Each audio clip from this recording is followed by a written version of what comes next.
पुत्र की रक्षा के लिए किए जाने वाला व्रत जीवित पुत्रिका या जितिया व्रत का विशेष महत्व है। इस दिन माताएं अपनी संतान की रक्षा और कुशलता के लिए निर्जला व्रत करती हैं। आज के दिन आप जितिया व्रत की 5 एक साथ कथाएं सुनेंगे। जीमूतवाहन के नाम पर भी जीवित पुत्रिका व्रत का नाम पड़ा है। तो आइए जानते हैं जीमूतवाहन कौन है और उनकी क्या कथा है। गंधर्वों के राजकुमार का नाम जीमूतवाहन था। वे बड़े उदार और परोपकारी थे। जीमूतवाहन के पिता ने वृद्धावस्था में वानप्रस्थ आश्रम में जाते समय इनको राज्य सिंहासन पर बैठाया, किंतु इनका मन राजपाट में नहीं लगता था। वह राज्य का भार अपने भाइयों पर छोड़कर स्वयं वन में पिता की सेवा करने चले गए। वहीं पर उनका मल्यवती नामक राज्य कन्या से विवाह हो गया। एक दिन जब वन में भ्रमण करते हुए जीमूतवाहन काफ़ी आगे तक चले गए, तब उन्हें एक वृद्धा विलाप करते हुए दिखी। इनके पूछने पर वृद्धा ने रोते हुए बताया, मैं नागवंशी स्त्री हूँ और मुझे एक ही पुत्र है। पक्षीराज गरुड़ के समक्ष नागों ने उन्हें प्रतिदिन भक्षण हेतु एक नाग सौंपने की प्रतिज्ञा की हुई है। आज मेरे पुत्र शंखचूड़ की बलि का दिन है। जीमूतवाहन ने वृद्धा को आश्वस्त करते हुए कहा, डरो मत, मैं तुम्हारे पुत्र के प्राणों की रक्षा करूंगा। आज उसके बदले मैं स्वयं अपने आप को उसके लाल कपड़े में ढककर वध्यशिला पर लेटूंगा। इतना कहकर जीमूतवाहन ने शंखचूड़ के हाथ से लाल कपड़ा ले लिया और वो उसे लपेटकर खुद को बलि देने के लिए चुनी हुई वध्यशाला पर लेट गया। नित्य समय पर गरुड़ बड़े वेग से आए और वह लाल कपड़े में ढके जीमूतवाहन को पंजों में दबोचकर पहाड़ के शिखर पर जाकर बैठ गए। अपने चंगुल में गिरफ्तार प्राणी की आंख में आंसू और मुंह में आह निकलता देखकर गरुड़ भी बड़े आश्चर्य में पड़ गए। उन्होंने जीमूतवाहन से उनका परिचय पूछा। जीमूतवाहन ने सारा किस्सा सुनाया। गरुड़ जी उनकी बहादुरी और दूसरे के प्राण की रक्षा में स्वयं का बलिदान देने की हिम्मत से बहुत प्रभावित हुए। प्रसन्न होकर गरुड़ जी ने उनको जीवन दान दे दिया और नागों की बलि ना लेने का वरदान भी दे दिया। इस प्रकार जीमूतवाहन ने अदम्य साहस से नाग जाति की रक्षा हुई और तब से पुत्र की सुरक्षा हेतु जीमूतवाहन की पूजा की प्रथा शुरू हो गई। आश्विन कृष्ण अष्टमी के प्रदोष काल में पुत्रवती महिलाएं जीमूतवाहन की पूजा करती हैं। कैलाश पर्वत पर भगवान शंकर माता पार्वती को कथा सुनाते हुए कहते हैं कि आश्विन कृष्ण अष्टमी के दिन उपवास रखकर जो स्त्रियां साया प्रदोष काल में जीमूतवाहन की पूजा करते हैं तथा कथा सुनने के बाद आचार्य को दक्षिणा देती हैं, वह पुत्रों का पूर्ण सुख प्राप्त करती हैं।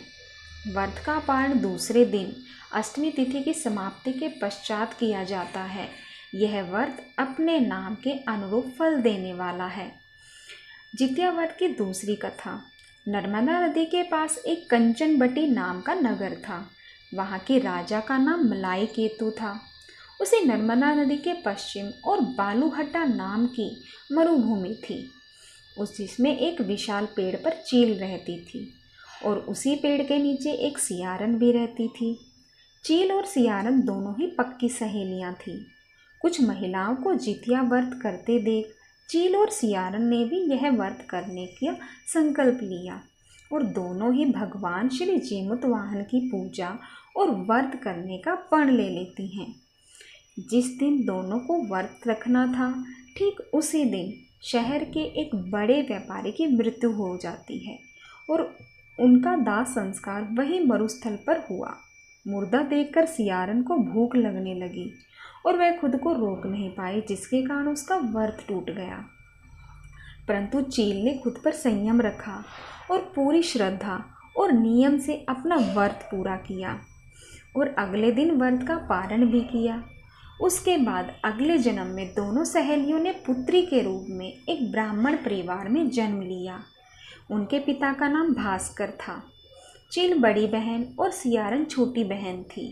बड़ी बहन का नाम शीलावती रखा गया और उसकी शादी बुद्धिसेन के साथ हो गई। छोटी बहन का नाम कपूरावती रखा गया और उसकी शादी उस शहर के राजा मलायकेतु से हुई और छोटी बहन कपूरावती कंचनवटी नगर की रानी बन गई। अब भगवान जीमूतवाहन के आशीर्वाद से बड़ी बहन शीलावती को 7 पुत्र प्राप्त हुए, लेकिन कपूरावती के बच्चे जन्म लेते ही खत्म हो जाते थे। कुछ सालों बाद शीलावती के 7 पुत्र बड़े हो गए और राजा के दरबार में काम करने लगे। उन्हें देखकर कपूरावती के मन में ईर्ष्या और जलन की भावना उत्पन्न होने लग गई। इस ईर्ष्या की भावना में कपूर आवती से राजा कहकर शीलावती के 7 बेटों का सिर कटवा दिए। फिर उन 7 सिरों को साथ में बर्तन में डालकर ढक दिया और शीलावती के पास भिजवा दिया गया।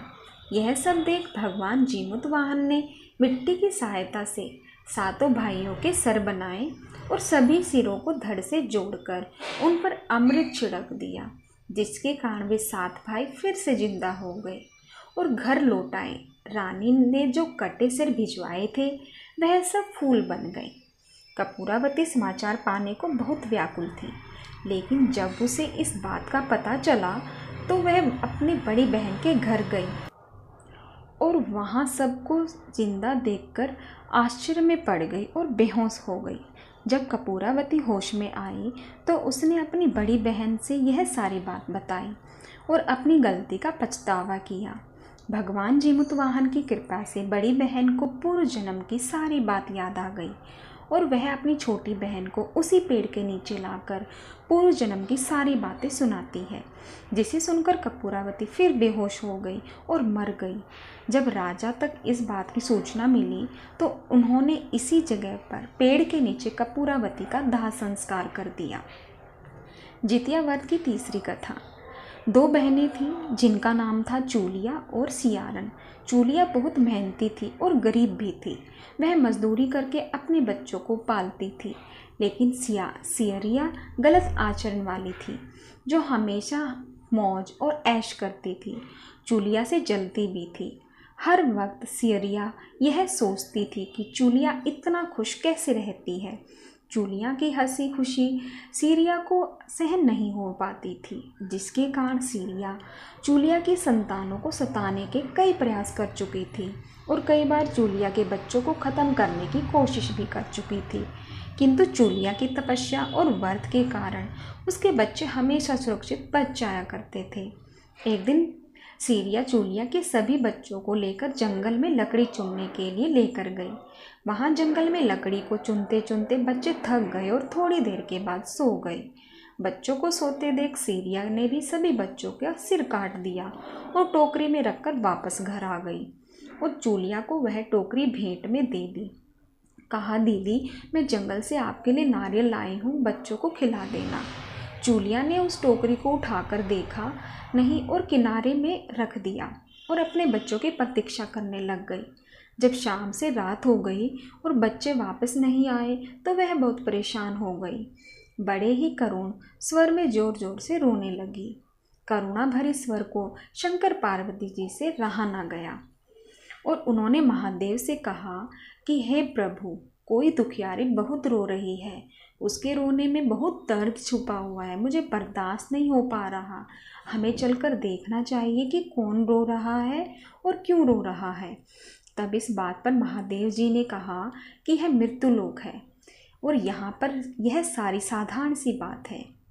लेकिन पार्वती के हठ के कारण महादेव उनके सामने झुक गए और चूलिया के पास जाकर उसके रोने का कारण पूछने लगे।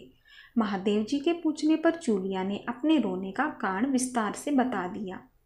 शंकर जी ने जब ध्यान लगाया तो उन्होंने चूलिया के बच्चे को जंगल में मृत पाया, जिसके बाद शंकर जी ने पार्वती जी को अनुरोध किया और बच्चों को पुनर्जीवित कर दिया।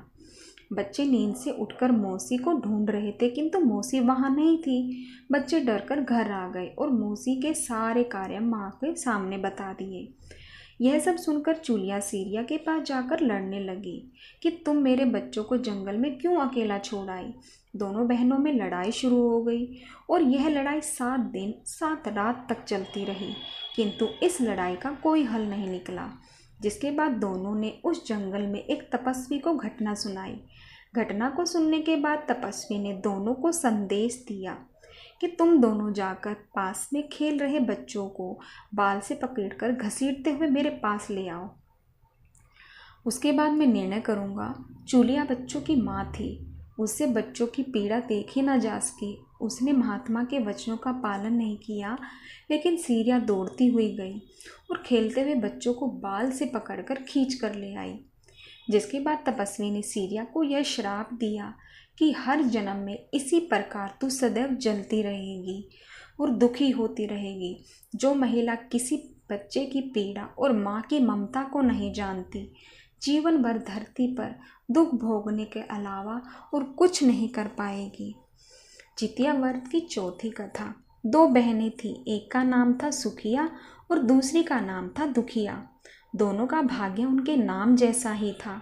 दुखिया गरीब थी और बहुत दुखी रहती थी। सुखिया अमीर थी और हमेशा सुखी रहती थी। दोनों एक ही गांव में रहती थी। दुखिया सुखिया के घर में काम करती थी, साफ सफाई करती थी, खाना बनाती थी और जो खाना बच जाता था वह खाना सुखिया दुखिया को दे देती थी। इसी तरह दुखिया का घर चलता था। समय बीतता गया, दोनों को बच्चे थे। सुखिया को 2 पुत्र थे और दुखिया को भी 2 पुत्र थे। जब जितिया का व्रत आया तो दोनों बहन जितिया का व्रत रखी थी। दुखिया सुखिया के घर में काम करती थी। व्रत के दिन दुखिया ने सुखिया के घर जो चावल फटका, चावल को साफ करना, उससे जो फुर्ती निकला वह अपने लिए रख ली और साफ चावल सुखिया को दे दी। फिर साग को चुना, पत्तियों को डंडल जो अलग करना था, बढ़िया वाला साग सुखिया को लिए रख दिया और डंडल था जो वो अपने लिए रख लिया। अब दुखिया ने सुखिया के घर का सारा खाना बना दिया और अपने घर चावल की खुर्दी और साग की डंठल लेकर चली गई। खुर्दी का चावल और साग की डंडल बनाकर वह खाना अपने बच्चों को खिलाया और खुद भी खाया। उसके बाद दुखिया सोने चली गई। आधी रात में एक बूढ़ी औरत उसके घर पर आकर दरवाज़ा खटखटाती है। तो दुखिया पूछती है, कौन है? तब बूढ़ी बोलती है, बेटा हम हैं। दुखिया ने उठकर फटाक से दरवाज़ा खोला और पूछती है, अम्मा आपको क्या चाहिए? इतनी रात में आप यहाँ किस लिए आई हो? बूढ़ी बोलती है, बेटा मुझे भूख लगी है, कुछ खाने को दे दो। दुखिया उसके घर अंदर ले जाती है और कहती है, हम बहुत गरीब लोग हैं, आज मैंने खुर्दी का चावल और साग की डंठल बनाई है, क्या आप खाएंगी? तो बूढ़ी कहती है, हाँ क्यों नहीं, खाएंगे, हमें बहुत भूख लगी है, हम वहीं खाएंगे। दुखिया अंदर जाकर खुर्दी का चावल और साग की डंठल लाती है और बूढ़ी को दे देती है खाने के लिए। बूढ़ी खाना खाने के बाद कहती है, मुझे अच्छे से कुछ दिखाई नहीं देता, इतने रात को मैं अपने घर कैसे जाऊंगी? तो दुखिया कहती है, कोई बात नहीं, आप यहीं सो जाइए, सुबह अपने घर चले जाना। तो बूढ़ी दुखिया के घर में ही सो जाती है। फिर थोड़ी देर बाद उठकर बूढ़ी बोलती है, बेटा मुझे दीर्घ शंका यानी पैखाना जाना है, कहाँ करूँ? तो दुखिया कहती है, मेरे घर में बाथरूम नहीं है, इसलिए आप उधर कोने में कर लीजिए। बूढ़ी पूछती है कि बेटा भड़बड़ करे या छर करे? दुखिया नींद में थी तो वह कहती है, माताजी भड़बड़ कर दो, मैं सुबह साफ कर दूंगी। फिर थोड़ी देर बाद बूढ़ी पूछती है कि बेटा मैं अपने हाथ कहाँ साफ करूं? तो दुखिया कहती है, आप मेरे सर पर अपने हाथ को साफ कर लीजिए। जब सुबह होती है तो दुखिया को यह सब सपने के जैसा लगता है कि सोते समय मुझे कोई सपना आया होगा। वह ज़्यादा कुछ नहीं सोचती और नदी में नहाने के लिए चली जाती है। जब वह नदी में नहाती है और अपने बाल धोती है तो उसके बालों से होते हुए जो पानी बहता है वह सोने का पानी होता है। आसपास की सभी महिलाएं यह देखकर चकित हो जाती हैं और कहती हैं कि तुम्हारे बालों से तो सोने का पानी गिर रहा है, क्या बात है? फिर उसे रात की सारी बात याद आती हैं। वह दौड़कर अपने घर की ओर भागती है, यह सोचकर कि उसका घर दीर्घ शंका से गंदा हुआ होगा, पहले उसको साफ करना होगा। जब वह अपने घर में जाती है तो देखती है कि घर के हर कोने में ढेर सारा सोना बिखरा पड़ा होता है। यह सब देखकर दुखिया बहुत खुश हो जाती है और सोचती है कि जीतमान बाबा यानी जीमुत वाहन की कृपा है यह सब जो माता का रूप धारण करके मेरे घर आए और मुझे इतना आशीर्वाद दिया। अब दुखिया अमीर हो जाती है और सुखिया के घर का जाकर काम करना बंद कर देती है। दुखिया जब अपना व्रत पूरा करती है तो अपने पुत्र से कहती है कि जाओ मौसी के घर से तराजू लेकर आओ, यह नापने के लिए कि यह सोना कितना है। बच्चा बहुत खुशी से सुखिया मौसी के घर जाता है और तराजू मांगता है। तो सुखिया पूछती है कि तराजू पर क्या नापना है। तो बच्चा बोलता है, मेरे घर में बहुत ढेर सारा सोना है, उसी को मम्मी नापेगी। सुखिया कहती है, खाने के लिए तुम्हारे पास कुछ भी नहीं है और सोना नापोगे, मुझसे झूठ कहते हो। तो बच्चा कहता है, नहीं, मैं झूठ नहीं बोल रहा हूँ। सुखिया सोचती है, जब तराजू मांगा है तो कुछ ना कुछ तो ज़रूर नापना होगा, इसलिए वह तराजू के पीछे गोंद लगा देती है कि जो कुछ भी नापेगा थोड़ा सा इसमें चिपक जाएगा। सुखिया जब तराजू पर सोना नापती है तो कुछ सोना टुकड़ा उस बूंद में चिपक जाता है। जब बच्चा तराजू लेकर लौटता है तो सुखिया उसको उलट पुलट कर देखती है तो उसी तराजू में सोना लगा हुआ मिलता है। सुखिया सोचती है उसके घर में जरूर कहीं से सोना आया होगा, इसलिए वह कई दिन से काम पर भी नहीं आ रही। सुखिया उसके घर जाकर देखने के लिए कि सोना कहाँ से आया है। जब सुखिया दुखिया के पास पहुँचती है कि तुम्हारे पास कहाँ से इतना सोना आया कि तुम तराजू मंगाई नापने के लिए, तो दुखिया उस रात की सारी कहानी अपनी बहन सुखिया को बताती है। दुखिया का मन एकदम सच्चा था, इसलिए वह सब कुछ बता देती है। लेकिन सुखिया के मन में लालच आने लगा कि दुखिया के पास हमसे भी ज़्यादा धन आ गया। अब अगले जितिया में मैं भी खुर्दी का चावल और साग की डंठल बनाऊंगी। फिर अगले साल जितिया का व्रत दोनों बहनों ने रखा। सुखिया के पास हर तरह का सुख था और धन भी था, फिर भी वह जितिया के दिन चावल फटक कर साफ चावल फेंक दी और खुर्दी अपने पास रख ली। साग को तोड़कर पत्तियां फेंक दी और डंठल अपने पास रख ली और वही बनाई। खा पी कर पूजा पाठ करके सोने चली गई। फिर आधी रात में उसके घर भी बूढ़ी आई और दरवाज़ा खटखटाती है। सुखिया उसका इंतजार कर रही होती है। वह तुरंत दरवाज़ा खोलकर बूढ़ी को अपने घर के अंदर ले आती है। बूढ़ी बोलती है, मुझे बहुत भूख लगी है, कुछ खाने को दे दो। तो सुखिया कहती है, मैंने खुर्दी का चावल और डंठल का साग बनाया है।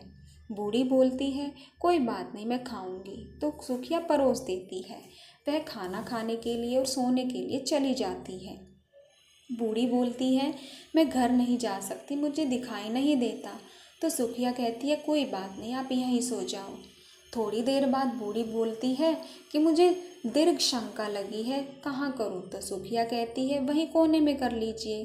फिर थोड़ी देर बाद बूढ़ी पूछती है कि भड़भड़ करें या छर। इस पर सुखिया को याद नहीं आता कि दुखिया ने क्या बोला था। तो सुखिया बोली, माँ छर कर दीजिए। फिर बूढ़ी पूछती है कि बेटा अपने हाथ कहाँ साफ करूँ। सुखिया कहती है, मेरे सर में साफ कर लीजिए। बूढ़ी अपना हाथ सुखिया के सर पे साफ कर लेती है। जब सुखिया सुबह उठती है तो उसका पूरा घर गंदगी से भरा पड़ा होता है और उसके बाल भी बहुत गंदगी लगी होती है। यह सब देखकर सुखिया बहुत दुखी हो जाती है और उसे बहुत गुस्सा भी आता है। वह अपनी बहन दुखिया को बुलाती है और उसको गुस्सा करती है कि तुमने हमसे झूठ कहा और मेरा पूरा घर गंदा करवा दिया। तो दुखिया कहती है, तुमने क्या कहा था, भड़बड़ या छर। तो सुखिया कहती है, मैं तो छर बोली। तो दुखिया कहती है, यहीं पर तो तुमने गलती की और तुम्हारे पास तो सब कुछ था, किसी चीज़ की कमी भी नहीं थी, फिर भी तुमने लालच किया। मेरे पास तो कुछ भी नहीं था, तुम्हारे पास तो सब कुछ था। तुम्हारे घर जीतमान बाबा यानी जीमुत वाहन भेष बदल कर आए, लेकिन फिर भी तुमने अच्छा खाना नहीं परोसा। मेरे पास तो कुछ भी नहीं था, इसलिए मैंने उन्हें खुर्दी का चावल और डंठल दिया था। तुमने अपने घर आए भगवान का अपमान किया। सब कुछ रहते हुए भी तुमने साग और भात खिलाया। तुम्हारे पास सब कुछ होते हुए भी तुमने लालच नहीं करना चाहिए था, इसलिए तुम्हारे साथ बुरा हुआ। जितिया व्रत की 5वीं और आखिरी कथा। महाभारत के युद्ध में जब अश्वत्थामा अपने पिता की मृत्यु से बहुत दुखी थे और अपने पिता की मृत्यु का बदला लेना चाहते थे, जिसके कारण वह पांडवों के शिविर में घुस गए। शिविर में उस समय 5 लोग सो रहे थे, जिसके कारण अश्वत्थामा ने उनको पांडव समझकर खत्म कर दिया। यह माना गया है कि सभी पुत्र द्रौपदी के 5 पुत्र थे।